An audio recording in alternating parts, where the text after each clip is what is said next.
American parents who are unhappy with the education their children are receiving as domestic terrorists, and the media are defending it. This is so shameful, it's hard to describe.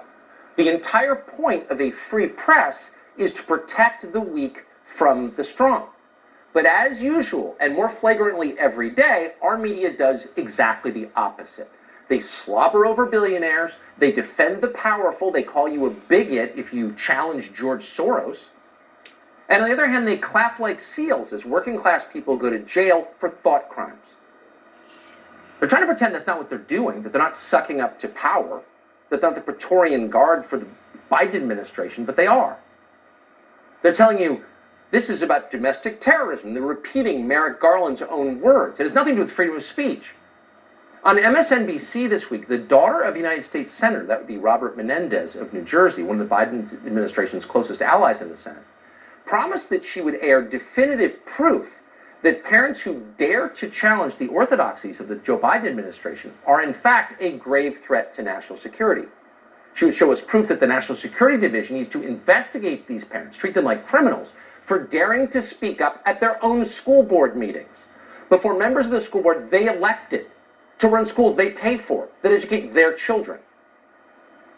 Here's the evidence she presented. Frank, I want to play some more sound of these school board meetings so we can get a sense of just how out of control some of them are getting. Take a listen. Don't put masks on our kids anymore, because I'm telling you what, I'm a mom who's fearless, and I will come after you. You're allowing child abuse. You're allowing child abuse. You're allowing child abuse. You're allowing child abuse. So, Frank, things have become so scary at these meetings that the organization representing school boards across the country is asking the federal government to help, arguing that the classification of these actions could be the equivalent to a form of domestic terrorism.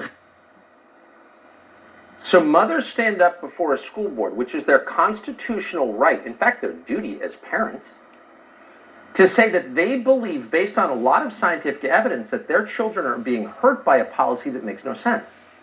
Imagine looking at that tape and blaming the moms and suggesting that their behavior is, quote, scary, and they're terrorists, and the FBI should show up at their house and hassle them, like they're Al-Qaeda or ISIS-K, assuming that even exists.